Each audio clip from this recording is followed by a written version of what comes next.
Situada à beira do encantador lago, sempre azul com seus cais floridos e suas colinas verdejantes, Genebra é um local ideal e aprazível para um veraneio. A parte velha da cidade ostenta vestígios de um passado opulento, enquanto que os bairros modernos bordejando as duas margens do lago oferecem ao forasteiro repouso e diversões de toda a espécie, graças aos seus luxuosos e confortáveis hotéis, aos seus elegantes estabelecimentos comerciais, às suas praias, aos seus campos de tênis e de golfe e às suas amplas esplanadas.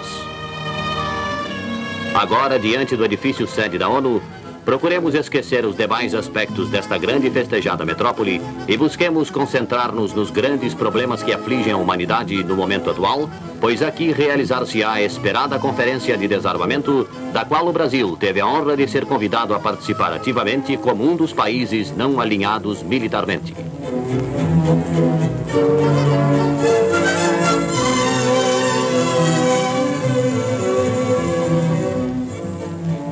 Os 8 países não alinhados deverão concentrar esforços para a conquista de uma posição no sentido de pressionar as grandes potências em busca de um acordo imediato sobre determinados pontos, como suspensão de testes atômicos e compromisso de não utilização de armas atômicas em certas áreas do mundo.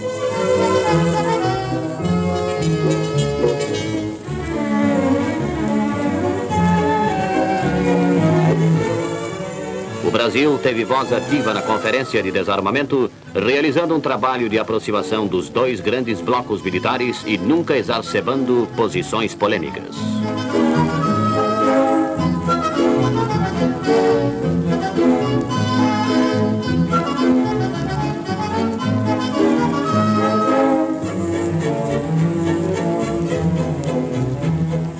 A conferência foi solenemente aberta com a presença de 17 ministros de Relações Exteriores, uma vez que a França resolveu não comparecer à reunião. A sessão foi aberta sob a presidência do Sr. Omar Susti, representante especial do secretário-geral das Nações Unidas. De curta duração, a sessão inicial tratou apenas do conjunto de normas processuais dos trabalhos, ficando resolvido que a eleição dos presidentes que atuarão apenas um dia fosse feita pelo sistema de sorteio, cabendo aos Estados Unidos e à União Soviética a copresidência permanente. O primeiro a ser eleito foi o chanceler da Birmânia e tudo indica que o Brasil, pela ordem alfabética, venha a presidir a penúltima sessão.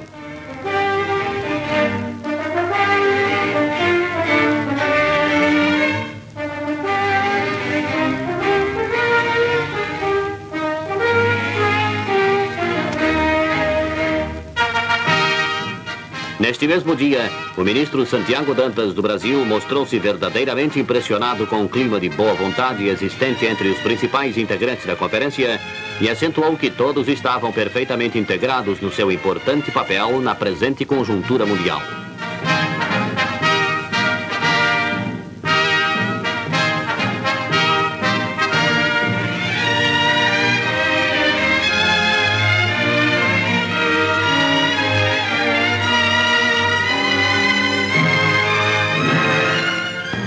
No elegante restaurante Bern, o chanceler brasileiro Santiago Dantas convidou para almoçar os representantes do Canadá, Sr. Hoover Green, dos Estados Unidos, Sr. Dean Rusk, e do México, Sr. Manuel Tedio. Participaram do almoço ainda os senhores Afonso Arinos, Carlos Alfredo Bernardes, Roberto Assunção e o general Rivas.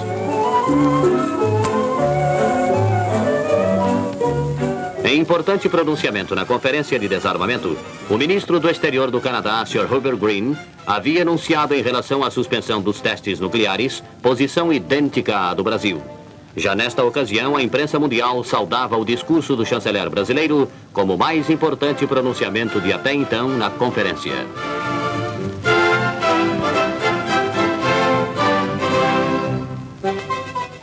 Num dos muitos contatos que manteve com os demais chanceleres, o ministro Santiago Dantas recebeu na sede local do consulado brasileiro a visita do chanceler do Canadá, com quem manteve demorada palestra, no decorrer da qual o ministro canadense demonstrou acentuado desejo de agir em íntima sintonia com os pontos de vista do Brasil, ocasião em que ambos passaram em revista os problemas ligados à conferência em andamento.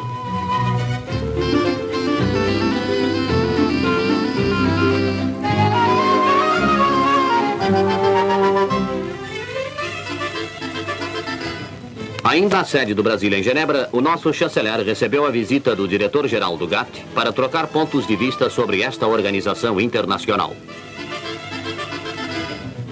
No consulado brasileiro, o ministro Santiago Dantas, em solenidade simples, fez a entrega da Ordem do Cruzeiro do Sul no grau de oficial ao comendador Carlos Pisoni e ao senhor Girolamo Luigi Bassano, diretor do Instituto de Política Internacional de Milão. Ao entregar as comendas, o chanceler brasileiro ressaltou os motivos que levaram o governo brasileiro a distinguir os homenageados. Em agradecimento, falou o comendador Carlos Pisoni, enaltecendo a nossa pátria.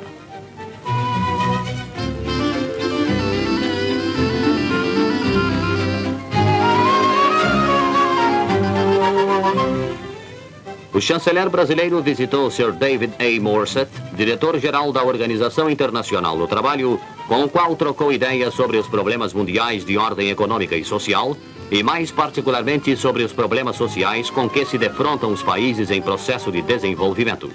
O Sr. Dantas visitou as dependências daquela organização, sendo esclarecido nos seus vários aspectos.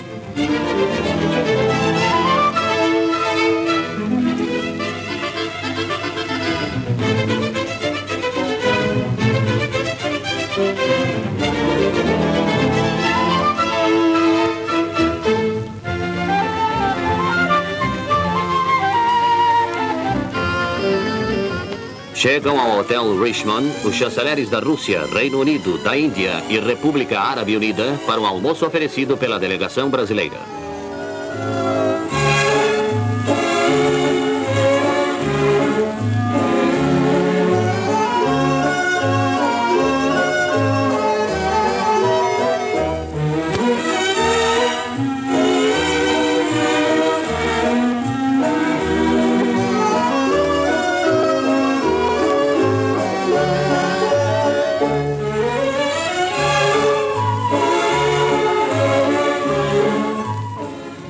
Nestas reuniões mais informais, os participantes da Conferência Mundial de Desarmamento buscavam um ambiente mais propício a uma troca mais ampla de pontos de vista, sem as naturais polêmicas que se estabelecem em plenário.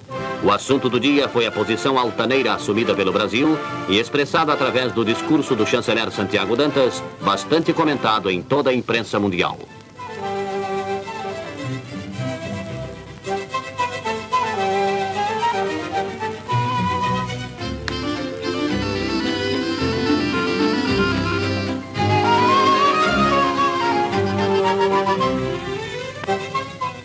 Recebendo inúmeros convites para conferências, o chanceler brasileiro dirigiu-se a Paris, sendo recebido pelo embaixador Carlos Alves de Souza. A visita prendia-se a interesses dos dois países irmãos.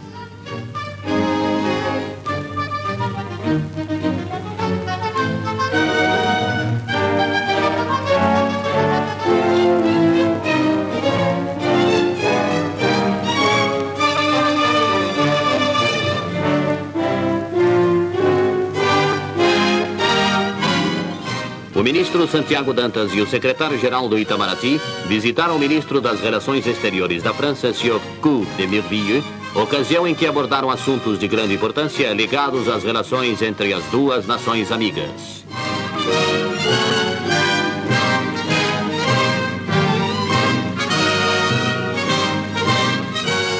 A entrevista entre os dois chanceleres foi das mais promissoras e certamente em muito influíram no melhor entrosamento entre Brasil e França.